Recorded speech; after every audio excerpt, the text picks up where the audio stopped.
Next we headed for the land of Bashan, where King Og and his army attacked us at Edrei. But the Lord told me, "Do not be afraid of him, for I have given you victory over Og and his army, giving you his entire land. Treat him just as you treated King Sihon of the Amorites, who ruled in Heshbon." So the Lord our God handed King Og and all his people over to us, and we killed them all. We conquered all 60 of his towns, the entire Argob region in his kingdom of Bashan. These were all fortified cities with high walls and barred gates. We also took many unwalled villages at the same time. We completely destroyed the kingdom of Bashan, just as we had destroyed King Sihon of Heshbon. We destroyed all the people in every town we conquered, men, women, and children alike. But we kept all the livestock for ourselves and took plunder from all the towns.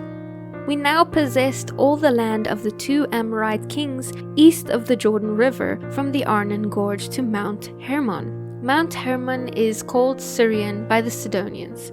We had now conquered all the cities on the plateau and all Gilead and Bashan as far as the towns of Selka and Edrei, which were parts of Og's kingdom in Bashan. Incidentally, King Og of Bashan was the last of the giant Rephites. His iron bed was more than 13 feet long and 6 feet wide. It can still be seen in the Ammonite city of Rabbah. When we took possession of this land, I gave the territory beyond Aroer, along the Arnon Gorge, plus half of the hill country of Gilead with its towns to the tribes of Reuben and Gad.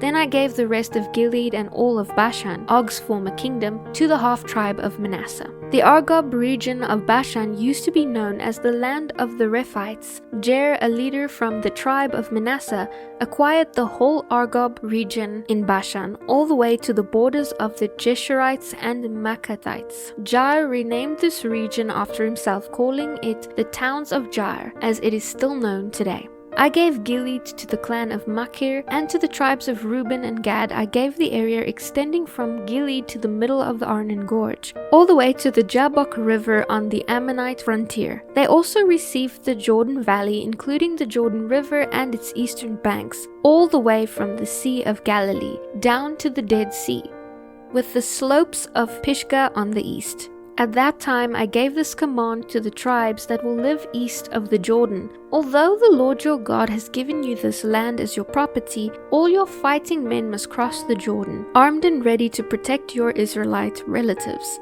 Your wives, children, and numerous livestock, however, may stay behind in the towns I have given you, when the Lord has given security to the rest of the Israelites as he has to you. When they occupy the land the Lord your God is giving them across the Jordan River, then you may return here to the land I have given you. At that time I said to Joshua, "You have seen all that the Lord your God has done to these 2 kings. He will do the same to all the kingdoms on the west side of the Jordan. Do not be afraid of the nations there, for the Lord your God will fight for you." At that time I pleaded with the Lord and said, "O sovereign Lord, I am your servant. You have only begun to show me your greatness and power. Is there any God in heaven or on earth who can perform such great deeds as yours? Please let me cross the Jordan to see the wonderful land on the other side, the beautiful hill country and the Lebanon mountains." But the Lord was angry with me because of you, and he would not listen to me. "That's enough," he ordered. "Speak of it no more. You can go to Pisgah Peak and view the land in every direction, but you may not cross the Jordan River. But commission Joshua and encourage him, for he will lead the people across the Jordan. He will give them the land you now see before you." So we stayed in the valley near Beth Peor. And now Israel, listen carefully to these laws and regulations that I am about to teach you. Obey them so that you may live, so you may enter and occupy the land of the Lord, the God of your ancestors, is giving you. Do not add to or subtract from these commands I am giving you from the Lord your God. Just obey them. You saw what the Lord did to you at Baal Peor, where the Lord your God destroyed everyone who had worshipped the god Baal of Peor. But all of you who are faithful to the Lord your God are still alive today. You must obey these laws and regulations when you arrive in the land you are about to enter and occupy. The Lord my God gave them to me and commanded me to pass them on to you. If you obey them carefully, you will display your wisdom and intelligence to the surrounding nations. When they hear about these laws, they will exclaim, 'What other nation is as wise and prudent as this?' For what great nation has a God as near to them as the Lord our God is near to us, wherever we call on him? And what great nation has laws and regulations as fair as this body of laws that I'm giving you today? But watch out, be very careful never to forget what you have seen the Lord do for you. Do not let these signs escape from your mind as long as you live, and be sure to pass them on to your children and grandchildren. Tell them especially about the day when you stood before the Lord your God at Mount Sinai, where he told me, 'Summon the people before me and I will instruct them.' That way they will learn to fear me as long as they live, and they will be able to teach my laws to their children. You came near and stood at the foot of the mountain, while the mountain was burning with fire. Flames shot into the sky, shrouded in the black clouds and deep darkness. The Lord spoke to you from the fire. You heard his words, but didn't see his form. There was only a voice. He proclaimed his covenant, which he commanded you to keep, the 10 Commandments, and wrote them on 2 stone tablets. It was at that time that the Lord commanded me to issue the laws and regulations you must obey in the land you are about to enter and occupy. But be careful, you did not see the Lord's form on the day he spoke to you from the fire at Mount Sinai. So do not corrupt yourselves by making a physical image in any form, whether of a man or a woman, an animal or a bird, a creeping creature or a fish. And when you look up into the sky and see the sun, moon, and stars, all the forces of heaven, don't be seduced by them and worship them. The Lord your God designated these heavenly bodies for all the peoples of the earth. Remember that the Lord rescued you from the burning furnace of Egypt to become his own people and special possession. That is what you are today. But the Lord was very angry with me because of you. He vowed that I would never cross the Jordan River into the good land the Lord your God is giving you as your special possession. Though you will cross the Jordan to occupy the land, I will die here on the side of the river. So be careful not to break the covenant the Lord your God has made with you. You will break it if you make idols of any shape or form, for the Lord your God has absolutely forbidden this. The Lord your God is a devouring fire, a jealous God. In the future, when you have children and grandchildren and have lived in the land a long time ago, do not corrupt yourselves by making idols of any kind. This is evil in the sight of the Lord your God and will arouse anger in him.